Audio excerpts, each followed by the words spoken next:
নমস্কার, আমি সুকান্ত দাস। আপনাদের ইতিমধ্যে আমরা শুনিয়েছি পৃথ্বীরাজ সেনের হানাবাড়ির হাহাকার বইটি থেকে প্রথম গল্প চুল্লিবাড়ির ভূত। এরপর আমরা শোনাবো দ্বিতীয় গল্প। এই হচ্ছে পৃথ্বীরাজ সেনের হানাবাড়ির হাহাকার বইটি। এরপরে শোনাবো আমরা বেলভেডিয়ারের ভুতুড়ে বাড়ি। আচ্ছা, তাহলে গল্প শুরু করা যাক। চোখ দুটো ভালো করে রগড়ে ঘষে নিল ইন্দ্রপ্রসাদ। কিন্তু যা দেখছে চোখের সামনে তাতে তার বুকের রক্ত হিম হয়ে যেতে পারে। যখনই তার ডিউটি পড়ে রাতে, সে নানা অছিলাতে কামাই করতে চায়। কেননা দীর্ঘদিন ন্যাশনাল লাইব্রেরির গার্ড হিসেবে তার যে অভিজ্ঞতা হয়েছে তা মোটেই সুমধুর নয়। ইন্দ্রপ্রসাদ শুনেছে তার বড়বাবুদের মুখে একসময় এই লাইব্রেরি ছিল বাংলার প্রথম গভর্নর জেনারেল ওয়ারেন হেস্টিংস এর সাধের বাগান বাড়ি। সেই যে হেস্টিংস সাহেব, যিনি 12 বছর রাজত্ব করেছিলেন ভারতবর্ষের বুকে, আর তার আমলেই হয়েছিল মহারাজ নন্দকুমারের ফাঁসি। ইন্দ্রপ্রসাদ জানে বেলভেডিয়ারের এই বিশাল চত্বরের এখানে ওখানে কান পাতলে বিদেহী আত্মাদের করুণ আত্মার ধ্বনি শোনা যাবে। যেসব দিনগুলো চিরদিনের মতো হারিয়ে গেছে, সেসব স্মৃতি চাপা পড়ে গেছে মাটির নিচে। সেই সব দিন আর স্মৃতিরা হঠাৎ বাতাসে ভর দিয়ে সামনে এসে দাঁড়াবে। যখন নাইট শিফটে ডিউটি দেয় ইন্দ্রপ্রসাদ রিডিং রুমে, তখনই তার হঠাৎ কানে আসে একটা মন মাতানো কনসার্টের শব্দ। কারা যেন মধুর সুরে বেহালা আর গিটার বাজাচ্ছে। শুধু অর্কেস্ট্রা নয়, এরপরেই ধূপধাপ করে শোনা যায় জোড়া জোড়া পায়ের নাচের আওয়াজ। ইন্দ্রপ্রসাদ জানে একদিন এই রিডিং রুম ছিল হেংস্টিনের বড় আদরের বল রুম। ছুটে যায় সে হেড দারোয়ান আর নাইট শিফটের অন্যান্য রক্ষীদের ডেকে আনতে। যখন এসে পৌঁছয় তারা কোথায় কি, বেহালার সুর বাতাসে মিলিয়ে গেছে, হারিয়ে গেছে নাচের শব্দ। মধ্যরাতের ভৌতিক স্তব্ধতার মধ্যে দাঁড়িয়ে আছে বিশাল রিডিং রুমখানা। লজ্জায় কথা বন্ধ হয়ে যায় ইন্দ্রপ্রসাদের। কিন্তু তার মতো একই অভিজ্ঞতা হয়েছে অন্যান্য নাইট গার্ডদের। পরদিন সকালে খৈনি খেতে খেতে তারা আলোচনা করে যে এই বাড়িটা হলো একটা হানা বাড়ি। আজ রাতে আকাশ জোড়া জ্যোৎস্না বিশাল বটগাছটার নিচে বসেছিল ইন্দ্রপ্রসাদ। পাশেই তার লাঠিটা। খৈনির মাত্রাটা বোধহয় একটু বেশি হয়েছে। কেমন একটা তন্দ্রা লেগেছে চোখের পাতায়। মনে মনে বজরংবলীর নাম স্মরণ করছিল ইন্দ্রপ্রসাদ, আর ভাবছিল এই চাকরিতে বেশি দিন থাকবে না। ছেলেটা একটু বড় হলেই তার দেশ ছাপড়াতে চলে যাবে। রাতের ঘন নীরবতার মধ্যে একটা শব্দ অনেকক্ষণ ধরেই ঢুকে পড়ছিল তার কানের মধ্যে। শহর কলকাতার বুকে হারিয়ে গেছে যে পালকি, এ হলো সেই পালকি বাহকদের গান। হিপ্পুলো হুকুম্মা, হিপ্পুলো হুকুম্মা। যখন তারা এক জায়গা থেকে অন্য জায়গাতে বয়ে নিয়ে যেত মানুষজন, তখন এভাবেই তালে তালে গান গাইতে গাইতে যেত।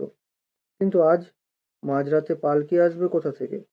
এ যেন সশব্দে একটা চর কষিয়ে দিয়েছে ইন্দ্রপ্রসাদের গালের ওপর। হারিয়ে গেছে তার ঘুম ঘুম তন্দ্রা। বড় বড় চোখ করে চেয়ে আছে সে।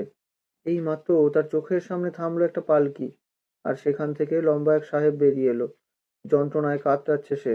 তার সমস্ত দেহে রক্তের ইঙ্গিত, বাদিকের ঘাড়ে ব্যান্ডেজ বাঁধা। ভীষণ ভয়ে ইন্দ্রপ্রসাদ ডাকতে শুরু করে তার রাতের সঙ্গী সাথীদের। ছুটে আসে বীর বাহাদুর, হুকুমচাঁদ। যেই তারা পাশে এসে দাঁড়িয়েছে, অমনি যেন হাওয়ায় মিলিয়ে গেল সব। সেই পালকি বাহক, আহত সাহেবের দল, আবার রাতের জ্যোৎস্না আর পাখিদের ডাকাডাকি। মনে হয় পৃথিবীর কোথাও যেন কোনো অশান্তি হয়নি। পরদিন সকালে খৈনির আসরে বসে হুকুমচাঁদও শুনিয়েছিল তার আশ্চর্য অভিজ্ঞতার কাহিনী। মাস 2 আগে তার নাইট ডিউটি। আলিপুরের পোলের নিচে আদিগঙ্গার কাছে সে দেখেছিল জিনেদের আনাগোনা করতে। আকাশ থেকে নেমে এসেছিল জীবন্ত পরীদের দল। তারা জলে নেমেছিল, স্নান করেছিল, কাপড় কেচেছিল। এমনকি দূরে বসে হুকুমচাঁদ স্পষ্ট শুনতে পেয়েছিল রাত পরীদের জলে নামার শব্দ, কাপড় কাচার আওয়াজ। অসম্ভব সাহসী সে। এক পা করে এগিয়ে গিয়েছিল কাছে। আর তখনই তার চোখের সামনে থেকে বাতাসে মিলিয়ে গিয়েছিল সবকিছু। দেখেছিল সে গঙ্গার পাড়ে কোথায় যেন একটা ছোট আলো জ্বলছে। বীর বাহাদুর জানায়, আমিও এক দারুণ দৃশ্য দেখেছিলাম। সে রাতে ডিউটি পড়েছিল। বসেছিলাম ঝুড়িনামা বটগাছটার পাশে। কোটর থেকে ডাকছিল একটা ভুতুম প্যাঁচা। ঘন অন্ধকারে দৈত্যের মতো ঝাঁকড়া বটগাছের দিকে তাকিয়ে হঠাৎ আমার মনে হলো এই গাছটা নাকি লাট সাহেবের আমলের। পাশে সারি সারি দাঁড়িয়ে রয়েছে শিরীষ, সেগুন, অর্জুন। সেদিকে তাকালে গা ছমছম করে। হঠাৎ দেখি শিরীষ গাছের মগডালে বসে এক মেম সাহেব। চাঁদের আলোর মতো ধপধপে তার গায়ের রং। এত লম্বা সেই মেম সাহেব যে বট গাছের নিচের ডালে বসে সে, কিন্তু মাথাটা রেখেছে অনেক উঁচুতে, ওপরের ডালে। তার পরনের সাদা ধবধবে গাউন থেকে জ্যোৎস্নার আলো যেন ঠিকরে পড়ছে। এমনই কত সব গল্প হয় নাইট গার্ডদের মধ্যে। তারা আর কেউ পাহারা দিতে রাজি হয় না, কেননা এই আলিপুর চত্বরে বিশাল বাগিচা বাড়ির অন্তরালে এমন কিছু খুন জখমের ঘটনা ঘটেছিল যার স্মৃতি আজও ধরে রেখেছে রাতের বাতাস। তাই যখন ঘুমিয়ে পড়ে পৃথিবী, যখন নিশান্তিকার বুকে একটি দুটি প্রদীপ জ্বলে ওঠে, তখন ঘুম ভাঙে ওইসব অশরীরী প্রেতাত্মাদের। এই বাড়িতেই একদা ওয়ারেন হেস্টিং এর সাথে ডুয়েল লড়েছিলেন ফিলিপ ফ্রান্সিস। সেটা ছিল 1780 সালের 17ই আগস্ট। ডুয়েলের কারণ কি? সেই কালের কলকাতার এক নামকরা সুন্দরী ছিলেন মিসেস গ্র্যান্ড। বিয়ে হয়েছিল তার কোম্পানির এক উচ্চপদস্থ কর্মচারীর সাথে। তার বিয়েতে আলোড়ন উঠেছিল সেদিনের তরুণ হেস্টিং আর ফ্রান্সিস বারওয়েলের মনের মধ্যে।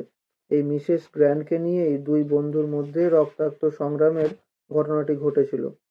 আলিপুর রোডের পাশে বেলভেডিয়ারের বাগানে পশ্চিম দিকে গাছগাছালির নিচে এখন যেখানে আছে শিরীষের ছায়াবীথি, সেখানে দাঁড়িয়েছিলেন দুই প্রতিদ্বন্দ্বী। সেই ডুয়েলের দুজনকে একসঙ্গে গুলি ছুড়তে বলা হলো। ফ্রান্সিস প্রথম হেস্টিংকে লক্ষ্য করে গুলি ছোড়ে। ভস করে একটা শব্দ হয়, খানিকটা ধোঁয়া বেরিয়ে আসে। হেস্টিং এর ভাগ্য ভালো, টোটাটা ড্যামড হয়ে গিয়েছিল। হেস্টিং কিন্তু আরেকটা সুযোগ দিয়েছিল বন্ধুকে। দ্বিতীয় গুলিটা হেস্টিং এর কানের পাশ দিয়ে বেরিয়ে আসে। সঙ্গে সঙ্গে অব্যর্থ লক্ষ্যে ছুটে আসে হেস্টিং এর গুলি। ফ্রান্সিসের ডান দিকের ঘাড়ের কাছে লাগে সেটা। রক্তাক্ত হয়ে যান ফ্রান্সিস। তিনি ভীষণ আর্তনাদ করতে থাকেন। পালকি আসে, সমস্ত পিঠ জুড়ে ব্যান্ডেজ বাঁধা ফ্রান্সিসের পালকিতে তুলে দেওয়া হয়। কিন্তু দুর্ভাগ্য তার, শহরে পৌঁছতে পারেননি তিনি। আদিগঙ্গা পার হওয়া সম্ভব হলো না পালকির পক্ষে। জোয়ার তখন দুকুল ছাপিয়ে উঠেছে। অগত্যা ফ্রান্সিসকে ফিরে আসতে হয় বেলভেডিয়ারে। ফ্রান্সিসকে রক্তাক্ত অবস্থায় পালকি করে যেতে দেখেছিলেন এক ইংরেজ মহিলা। এই বর্ণনা আছে হেনরি কাটনের ক্যালকাটা ওল্ড অ্যান্ড নিউ বইটির মধ্যে। তাই মনে হয় আহত ফ্রান্সিসকে বহন করে যে পালকি আজ থেকে 220 বছর আগে বেরিয়ে গিয়েছিল উত্তর দিকের গেট পেরিয়ে, সেই পালকি কি মাঝে মাঝে অলৌকিক বাতাসে ভর করে ফিরে আসে ইন্দ্রপ্রসাদ আর বীর বাহাদুরদের চোখের সামনে? যে মহিলাকে কেন্দ্র করে এই লড়াই, সেই কি অশ্বত্থ গাছের ডালে নিশি জাগা পেত্নী হয়ে পা ঝুলিয়ে বসে থাকে? অথবা হেস্টিং, যিনি বড় সাধের সাদা ঘোড়ায় চড়ে ঘুরে বেড়াতেন আর দেশি নৌকায় সওয়ার হয়ে আদিগঙ্গা পার হতেন, তিনি বোধহয় মাঝে মাঝে তার পুরনো আরামকুঠিতে কিছুক্ষণের জন্য বিশ্রাম নিতে আসেন। এমনভাবেই আজকের ন্যাশনাল লাইব্রেরি এক অভিশপ্ত অতীতের স্মৃতিবুকে দাঁড়িয়ে আছে। প্রতি রাতে পাইন শিরীষের ডালে ডালে, অশ্বত্থের পাতায় পাতায় এমনভাবেই এক একটি রূপকথার রহস্য গল্প লেখা হয়। নমস্কার, আমি সুকান্ত দাস। আজকের মতো এই গল্পটি শেষ। আশা করব এর পরের গল্পটা খুব তাড়াতাড়ি আনতে পারবো আপনাদের জন্য।